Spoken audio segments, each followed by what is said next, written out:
Hi, everyone. Welcome to Waste 360's Nothing Wasted podcast. On every episode, we invite the most interesting people in waste, recycling, and organics to sit down with us and chat candidly about their thoughts, their work, this unique industry, and so much more. So thanks for listening and enjoy this episode.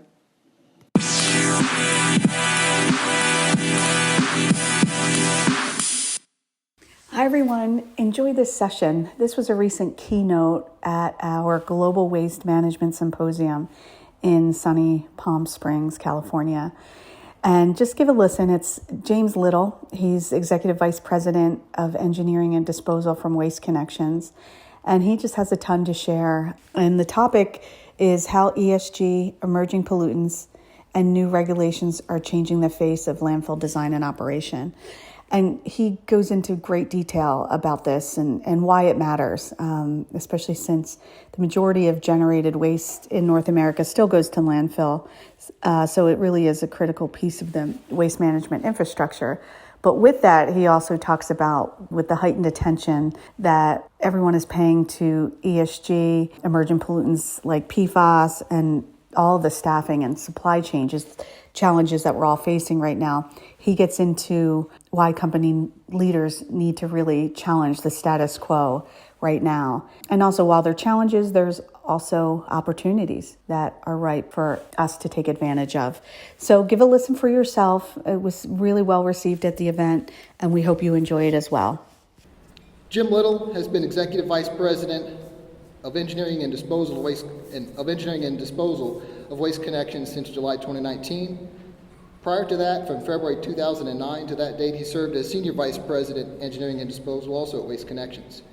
And he's got a long and storied history across the waste industry, working at various companies, waste management, coming up from the regional level, and has a background as a certified professional geologist, and he holds a degree in geology from Slippery Rock University. What a fitting place to get a geology degree at Slippery Rock University. Let's please welcome Jim Little.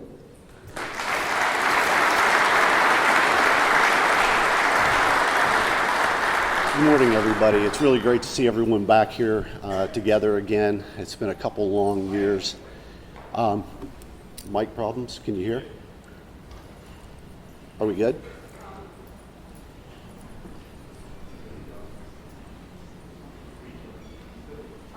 Are we good? Okay. Can everybody hear me? Excellent. Well, again, I'm Jim Little, EVP of Engineering and Disposal from Waste Connections. Before I get started, I just wanted to take a few moments to thank people here, Waste 360 and EREF. I know there were some tough decisions to decide to have this conference 2 or 3 months ago as Omicron was creeping up on the rest of the country. I would say by unanimous decree, the folks here last night thought that we should all be here. And again, I applaud the two entities for having this event. I'd also like to thank my corporate team for helping me pull together this keynote and some of the slides and information, and the rest of the Waste Connections team that's here that executes and makes all of these things happen day in and day out.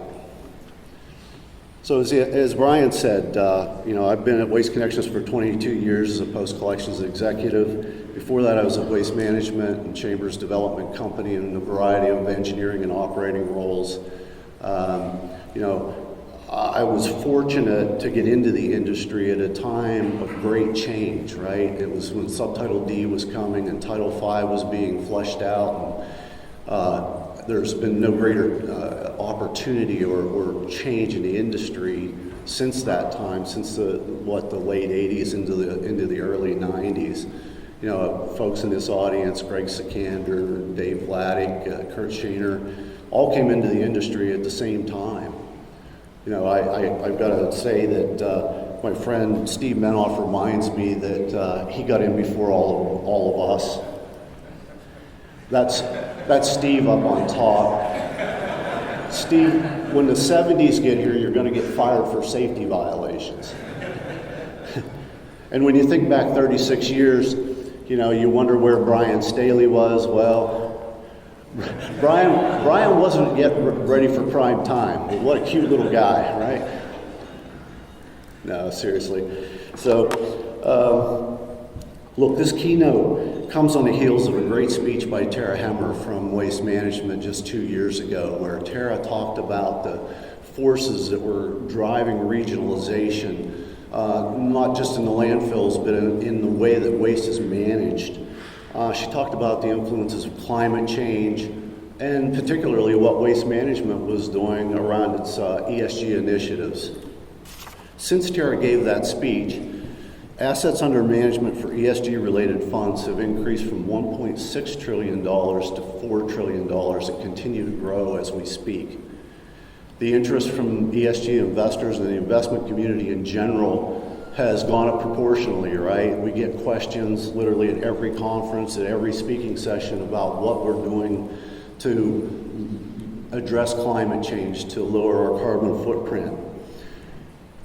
So, I know that all the companies in here are facing the same things, and this isn't necessarily the new part, but what I'm getting at in this discussion is this isn't just about landfills. We're at a very dynamic period in waste management in the evolution of this business, and it's happening right now. Some of the things that we've talked about for a decade, like PFAS, well, the train is finally here, right? Regulations hitting us, and we're starting to have to adjust to it in design and other activities. And the next part is that, a lot of the investors want more granularity in our disclosures about what we're doing and how we're doing it.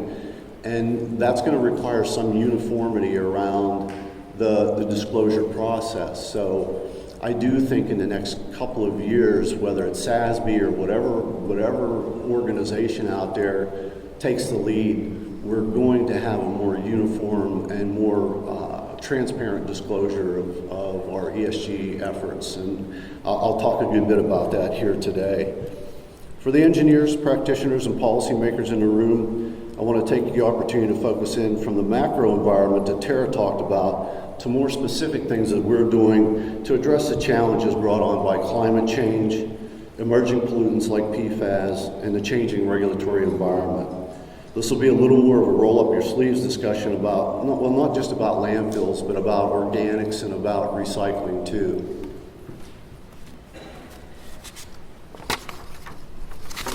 For the newer folks in the audience, I don't believe there's been a more exciting time to be in the industry since the enactment of Subtitle D, as I said earlier. This slide basically shows you that in 1988, pre-Subtitle D, or when it was being implemented, there were about 8,000 MSW landfills in the United States. And literally everybody in the space was scrambling at that time to figure out whether they could re-permit the sites, reline them, redesign them, and do all the things that were necessary to comply with Subtitle D or close them. And what you see there is a precipitous closure without replacement cycle that occurred through Title V enactment in the mid-90s, and then a glide slope that continues down to today. One caveat, I look at the slides, and the 2016 through 2018 data show a downward step function. I suspect that's more of a definitional thing, and whoever was putting the data together. I really don't think that occurred in the industry, but we're somewhere between 1,200 and 1,800 landfills, MSW landfills in the United States, depending on how you want to define it.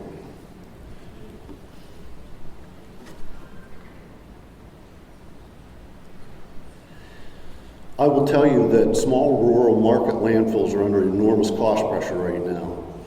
We have closed or are exiting several small operating contracts as we speak, simply because the cost pressures are too much for them to keep up with the regulatory environment and the things that are required to do to run a landfill properly in the 2020s.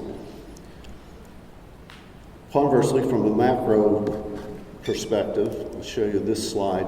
And several of you have seen this slide. It's talking about solid waste generation from 1960 to 2018, the last year that we had this data. And what you see is in the gray bar in the middle, the amount of waste disposed really hasn't changed much in the last 30 years. But what has changed is the number of landfills, which again is the regionalization that Tara was talking about 2 years ago. So while recycling has closed the gap from the increase in solid waste generated, the amount disposed in landfills has been very consistent through time and remains so. Again, this is all happening at a time when permitting new airspace is becoming more and more difficult, when environmental justice issues are starting to rise up and become an encumbrance to developing new landfills. So it's an interesting trend, and we'll talk about that a little bit more as I get further along here. But more recycling is a good development. So a few years ago, Waste Connections started to seriously evaluate our carbon footprint with an eye towards minimizing that footprint in our carbon emissions. This next slide shows our 2020 carbon footprint. And the very telling thing here is that the blue that you see, the dark blue, is our Scope 1 fugitive emissions, and that's 83% of our total carbon footprint, which was 6 million tons of CO2 equivalent.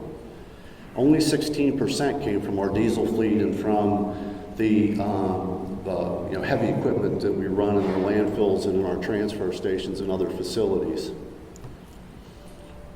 I'm using this, to demonstrate that, when we were considering how to lower our carbon emissions, a lot of people, and investors in particular, ask us why we don't do more with our CNG fleet. And the answer to that comes out here in that the low-hanging fruit is clearly on the fugitive landfill side. And I'll get into a specific model and example of how we've looked at this and how we've gone in and made significant reductions in our carbon footprint of our landfills by changing operating practices.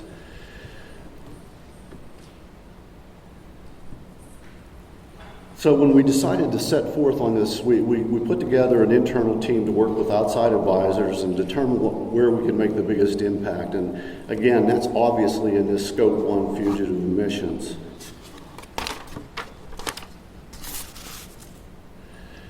As we expected, every landfill is different. There was no one-size solution that fit all. And at points in this conversation, you may think that I'm promoting exposed membranes. In a way I am, but not so much. It's really a financial, a fiscal decision that involves the best use of our capital.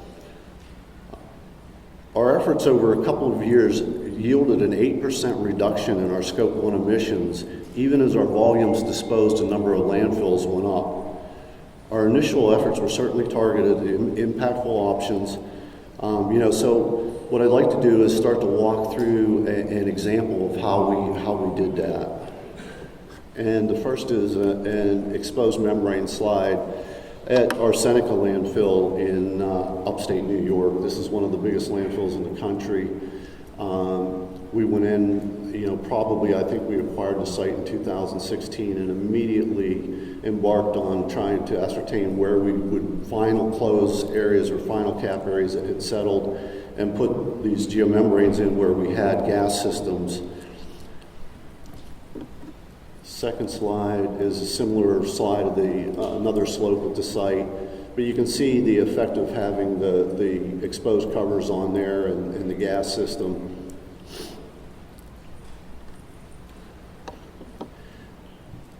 So then the consideration we get into here is a financial one around closure. A lot of people in the audience are probably asking themselves, well, why don't you just cap these things when they reach final grade?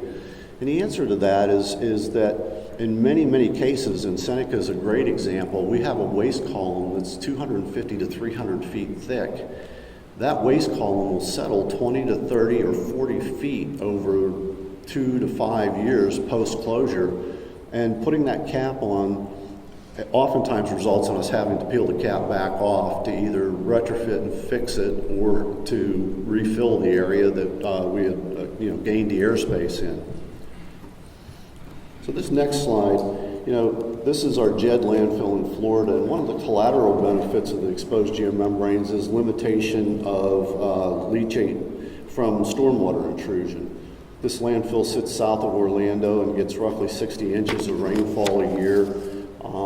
These membranes have helped reduce the amount of leachate, control odors at the site, and helped our gas system in that, the soil covers down there are extremely silty and sandy, and we were really unable to pull on the gas system the way it needed to be to get the gas out of the site, frankly. So these membranes have served that function. And in some cases, we've even gone into interim grades that hadn't reached final grade. This is an intercell slope, and installed them again in an effort to prevent erosion and to be able to pull on the gas system harder. Well, this gets a little trickier, both from a financial standpoint and from a practical operating standpoint, because eventually we're going to go back into that area and have to move those membranes around. Now I'm going to get into the weeds a little bit more on an example of how we deployed capital and expense to facilitate the most beneficial outcome when considering the inputs for what I'll call a theoretical landfill. Everybody's seen one of these, everybody has them. So if you look at the right side of the slide, that area has been filled, it's in post-closure, it has a cap, it has a gas system, it's settled effectively. And that side of the landfill generates about 2,000 SCFM at 50% methane and has a 95% collection efficiency because it's fully capped. Has very little air intrusion and really no leachate generation to speak of, or odors and that type of sulfide emissions. Now, as you move to the middle part of the model, you see the area of the third that we had just filled, and we have settling occurring there. We have a fully advanced gas system, and we have a soil cover that's adequate. It's, in this case, there's no odors or a lot of leachate generation. And, again, we'll give that a leachate or a collection efficiency of about 75%. And a methane concentration of, say, 45, because we can't pull on it too hard. We pull in what we call balance gases. That's nitrogen and other things that have to be removed in the RNG process. I'll close the loop on that discussion a little bit later here. But this area also generates 2,000 SCFM, and again, because we're not pulling very hard, about 45% methane. And by our egrets calculus, that area, the central portion, emits 50,000 tons of CO2 fugitive emissions a year. Egrets is the EPA's greenhouse gas reporting protocol. The last third is being actively filled, as you can see, and there's no gas system there. It generates about 500 SCFM with zero collection efficiency, and according to egrets, it emits 50,000 tons of CO2 per year. If you're a landfill designer or landfill operator, the first thing you do is look at low-hanging fruit, right? So what we know is that we can reduce the fugitive emissions from the site by 25% simply by advancing the gas system into the active area and by making sure that we've got enough cover to qualify for a reduction of about 50% collection efficiency. So therein, what we've simply done is taken 25,000 tons of fugitive emissions out of our carbon footprint. We can improve that number by using some other soil covers, and we can dramatically improve it by using exposed geomembranes. Soil covers are easy and cost effective as long as it's adequate to prevent odorous emissions. The exposed membrane is difficult because, as I said in my example earlier on JED, what you have is that you can put the membranes on, but you have to be able to move them around, and that becomes very unwieldy in a fast-moving operation, which most of these regional landfills are now. Our working decks are moving at acres per day. So the idea that you're going to put a geomembrane out there on that whole thing and try to track it and move with it is virtually impossible. And we've done it successfully at our LRI landfill up in the Northwest, but it's a process, and I wouldn't recommend it for most operators. Having satisfied ourselves that we're meeting the objectives in the active unit, we look to the recently filled back to the central third part of the site here. Again, assuming that there's no odor generation, which would drive us to make the decision to put a membrane on to prevent the odors. The next decision is, if we have RNG on site, is it worth the membranes, which might cost us $60,000 to $70,000 an acre, to enhance our gas collection and lower our balanced gas equation at the plant. And oftentimes we find that it does. And so that's, again, another part of the analysis that's become landfills of the 2020s, right? This isn't something that many of us went through 5 or 10 years ago. These weren't even thoughts.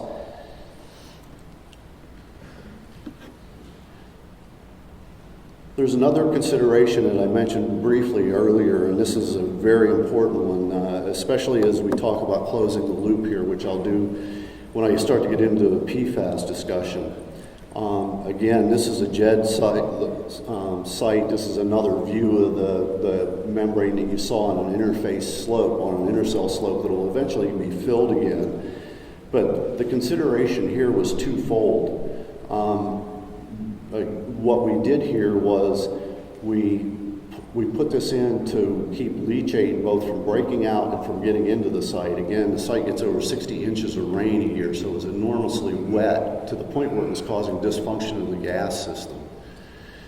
And then the other consideration that we had here was that when we acquired this site, it was one of the 3 or 4 highest emitters under EGRET in the United States. And it does 3 million tons a year of disposal, so that to some people that wouldn't be shocking. But when we really got down and looked at what was causing our EGRETS number and that emissions number, the carbon footprint of this particular site to be so high, it was an easy decision to spend several $millions on both permanent caps and these membranes around the site, as well as advancing the gas system as I described in my little cartoon earlier. This site, we reduced the carbon footprint by 80% on a reported basis over a period of about 3 to 4 years. So it can be done. This is a great example of that.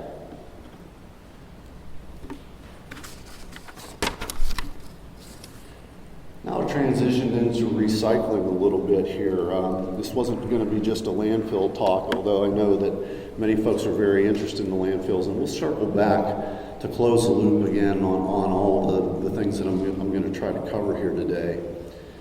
The next wave to wash up on our shores, and that's pun intended, was National Sword, right?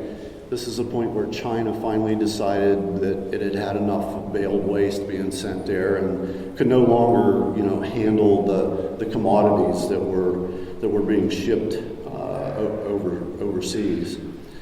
So it not only collapsed the fiber price here in the United States, in some instances there were no available mills to take the product at any cost, and we ended up landfilling some in certain geographies. The industry and pulp producers responded in 2 ways. The industry immediately imposed processing fees at all of our facilities to cover our processing costs and our capital costs. The pulp producers and paper mills have rushed in to fill the capacity void quite nicely. When you couple that with equipment innovation, you get where we stand today with a very investable and very robust recycling industry. We really are in a different place, I think, than we've ever been, at least in the 35 years that I've been in the business. We, Waste Management Republic, have all committed significant capital resources towards the highly automated recyclery of the future. This is an example of a robotic arm that's in use in one of our facilities. These robots are capable of picking about 2.5 times the amount of recyclable commodity that a human being can do in a quality control environment. We're upgrading many of our plants, most of our major MRFs, in fact, with both optical sorting and robotic technology as I speak, for a number of reasons, and I'll talk about some of those here in just a minute. These sorters are adding value by reducing labor cost, they improve quality, they can track material by type, which is really important when you look at an EPR environment, and improve safety. Consider the impact of EPR for a second, extended producer responsibility. We've talked about that for a decade as a waste management industry, and now it's really upon us, and it's a very good thing, I think, for the industry because it adds a very significant stakeholder, and what we're seeing is it's resulting in markets and more recyclable products being put into the packaging industry. So again, as you try to rebundle all this, you take EPR that's happening right now, you're taking these great technological advancements that are occurring almost right in front of our eyes, and a changed business model that was a result of National Sword, and the recycling industry is really set up to be in a great place for a long time. Now I'll segue from there, I know this is a lot to chew on, so I'm trying to go a little bit slow here, but segue into renewable natural gas. If most of you have been watching the headlines lately, you've been hearing about all the interest in our space around building our own RNG plants. And so the last 18 to 24 months has had a very significant shift in our thinking about renewable natural gas from our landfill assets. For Waste Connections' part, we spent the better part of 22 years having vendors, developers build and finance those operations on our landfills. And for that, we got a royalty. And in many cases, we would get the added benefit of having investments in our gas system by those third parties to help boost gas production. With the trajectory of low carbon fuel standards in RIN markets today, as well as ramped up renewable portfolio standards, these projects have become attractive investments for the industry players, including us. Waste Connections and all of the major industry companies have recently announced major capital investments and partnerships for the development of significant RNG assets around their landfill fleets. An important part, and I'm trying to tie this back to membranes for just a second, as much as I'm trying not to sell membranes. An important aspect of RNG development is the quality of the gas. It often determines the capital inputs and the operating costs of the processing facility. The primary function of the gas plant is the removal of balanced gases and other contaminants that are in the gas stream, in the brown gas. These can be a function of the health of the gas system and the cover system that we talked about earlier, right? You can pull harder, get a higher quality of methane, and have less intrusion, the better your cover system and the more robust your gas collection system is. And again, that ties back to our cartoon landfill that we talked about earlier, those inputs. Another point that Tara made was that landfills serve a necessary purpose in society. Even as costs to design, build, and operate the landfills increase, they're still the most cost-effective way to sequester pollutants on a large scale. Enter this little devil, and the horns aren't part of the carbon chain. They're actually added for dramatic effect here. This is PFAS, a PFAS molecule, and we've seen in print that there are somewhere between 4,700 and 9,000 different variants of this carbon fluorine chain. What makes this a forever chemical is the bond between the fluorine and the carbon is so strong that it's got a very low solubility in nature.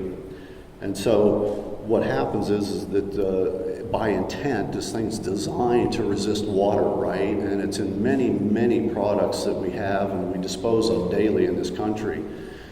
It's in Teflon pans, it's in firefighting fluids, it's in the carpets that we walk in here.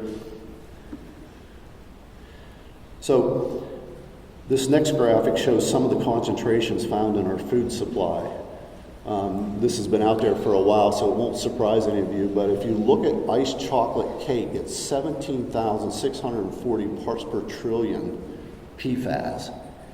And we're trying to clean up our effluents to a surface water discharge standard of 7 to 15 parts per trillion. So let that soak in for just a second. Everybody in this audience has some form of PF in their blood serum, in blood concentrations. Now, the good news around this is that we've taken a multi-pronged approach. The regulators have started to limit the use and development of PFAS, PFO. And so in testing, the concentrations in human blood serum appears to be declining, and in certain environmental testing that's been done, although that testing is still quite limited, it also appears to be on a trend line down. Is that enough? No, I don't think so. So, again, it's taking a multi-pronged approach, but downstream in the consumer chain, we're putting the material in our landfills with the intent of sequestering it from the biosphere. My first challenge to scientists and engineers in this room is to better understand how effective landfilling is and how significant migration pathways such as stormwater, landfill gas, and leachate can be for PFAS to get out of the landfills that we have. And I know that the industry is working very, very hard on it. I know that EREF has put a lot of effort into it in the last few years with researchers, and it's really a challenge for this industry right now to be able to characterize and define how that ecosystem works. And as drinking water and surface water effluent standards continue to develop, meaning shrink in this case, we expect publicly and privately owned treatment works to become less and less available. It is one of the factors that my group at Waste Connections is developing on-site treatment and disposal options for leachate, again, attempting to close the loop, make us less reliable on POTWs. Right now, we're looking at several solutions. In some cases, we're utilizing old tech. We're taking old plants and bolting on new technologies, and in some cases, we're building them with placeholders for what we hope are emerging answers to these problems. Some are developing injection wells where we know the geology is conducive. And finally, we're using passive and active evaporation on certain sites. This is a picture of a Skagen evaporator. We have several of these located around the country that operates in conjunction with leachate treatment and the management practices on site. What we're not doing is large-scale recirculation. That's not a solution. It's a bitter lesson learned by many practitioners in this room, including me. Now comes my second challenge to vendors and researchers here in the room. We need more cost-effective and scalable treatment technology, and we need it fast. Several entities here I know are working on that challenge, but it may not arrive at a time and scale to answer the bell for us and answer the problems that we're having. So again, this is a really big challenge for the industry, and I could tell from the heat map that was up earlier that PFAS was on everybody's mind. And I guess if I had to answer the question, what keeps me up at night, it's not necessarily PFAS, it's leachate in general. Now I want to take a minute to transition from the PFAS sequestration discussion into a carbon sequestration. This is one of our landfills, and as climate change and carbon footprints demand more and more attention from investors, the topic of carbon sequestration comes up. Carbon sequestration is simply the ability of a landfill to capture carbon molecules and keep them trapped into perpetuity in that landfill. Mort Barlatz at North Carolina State and others have documented that a large proportion of hemicellulosic and lignin carbon molecules become entrained in the landfill and effectively sequestered. I've seen this firsthand in my work experience. Back in Western Pennsylvania in the early 90s, we exhumed several old landfills that dated back to the 1920s and 30s. And in that exhumation process, we could literally take newspapers that were dated from 1930 and pick them up and read them. They hadn't aged a day. It was really incredible. And other wood products that were in there looked as if they were put in there the day before. So we know that carbon sequestration is real. It's fairly well documented. And again, I've seen it firsthand. We talk about what a landfill is, and again, the purpose is to sequester harmful pollutants, and that includes carbon, and that's why we've got to be part of the climate change discussion. A lot of folks ask us about our carbon footprint and our disclosures, and so we in 2020 we identified 6 million tons of CO2 equivalents in our footprint. And we also identified 12 million tons of carbon sequestered in our landfills. I know that my peers here have similar anecdotal disclosures. So, it's happening. One of the things that's happening is we're getting asked questions by people, well, why should that count against your offsets, or why should that count as anything? And in our response, my response has been to them, look, take your purist hat off for a second. What happens if we stratify the waste stream and we take all that stuff out and we compost it? My carbon footprint goes up by 12 million tons. It literally goes ton for ton because I'm putting that carbon back into the carbon cycle. I'm not trying to advocate either way. It's just food for thought around people who don't want to consider carbon sequestration in landfills as part of the overall climate change effort. Now I'll move on to organics and digesters for just a second. The past 24 months has seen a significant push to develop digesters in the U.S. Several well-funded and experienced players are developing projects around agricultural organic byproducts and a brown bin institutional waste business. Digester technology is fairly well developed. It's been around for many decades. There's some permutations and variants that folks come up with from time to time, and they have their applications in their place. Legislatively, really only California has a universal landfill ban in place, and that's for larger institutions and other producers, commercial producers. We are seeing state governments start to follow that track, and places like New York City, with the bid that's coming up, is attempting to also, divert the waste stream towards AD technologies or other organics platforms. Much like recycling, there's a regulatory-driven interest, but the base business struggles to compete with landfills due to initial capital costs and scale. Much like our renewable natural gas projects that I was talking about earlier, the LCFS and environmental attributes contribute to making these investments more sustainable. Waste Connections is in the process right now of reviewing AD development in order to provide a service in several specific markets. We did our first project in San Luis Obispo back in 2015. This is an HZI dry digester. It has a capacity to do about 35,000 tons a year of mixed organics and produces a megawatt of electricity.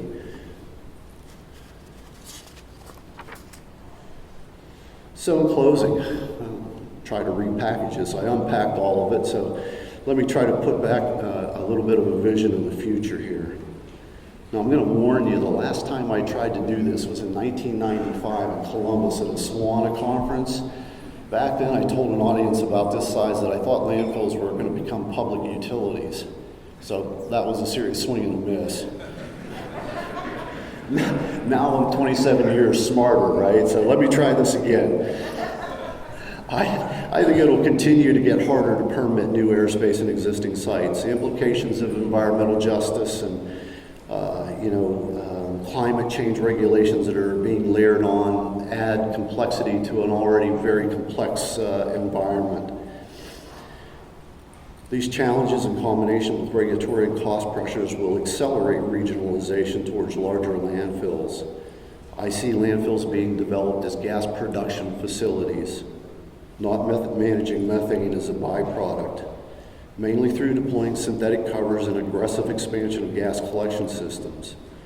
In so doing, we'll be reducing our fugitive emissions while maximizing renewable energy from the sites, with the exciting collateral benefit that we'll be reducing leachate and odors while we're doing that. Now comes my third and final challenge. Our current methane emissions estimates are just that. They're estimates based on models that appear to have significant shortcomings. The industry needs to develop a direct measurement capability. We've recently seen satellite and drone-based technologies that are encouraging. Some have presentations here this week, and I would implore you to pay attention to them. And really, as a industry, this is something that's fairly important to us to figure out how we can do that, and then work with the EPA and regulators on migrating away from the models that we know are flawed. The advance of digesters will continue, particularly for agricultural waste streams. That's going to happen very quickly over the next few years, and the trajectory I can't really predict, but I think it'll look like a mirror image of our landfill bar chart that we put up earlier, where we had the 1988 descent into, call it 1,800 landfills, and then a trend down. I think if you mirrored that and flipped it, the next 5 to 10 years will look like that for digesters here in the United States and probably Canada. I think that trajectory is going to go up to the right. There's a lot of funding out there for qualified projects, and there's some very qualified people in the space now that are out there, and it's got a lot of momentum. I know it's got our attention. Recycling markets will continue to expand, with ERP bringing a large stakeholder group to the business model, and I expect the recycler of the future to run with a fraction of the current workforce. I hope that the technological advancements that we've seen in the past 5 years around recycling continue. It's all good, and if there's one thing that you can take away from this, again, my excitement about this is that the change is all happening right now. This is we're not talking about something that's going to happen 5 years or 10 years from now. The industry literally came out of Subtitle D and sort of moved sideways or along for 20 or 30 years. Sure, we had issues, but there's been no time for practitioners, engineers, scientists like there is right now with all the change that's occurring in our space. So for that, I'm excited, and I think we're going to have a very, very sustainable industry going forward because of the change that's happening right now. That's my keynote. Thank you for listening. It would mean the world if you would take a moment to rate or review this podcast. And if you share it with us on one of our social networks, we are giving out some fun Nothing Wasted podcast swag. So just tag us and see what you get. Thanks so much.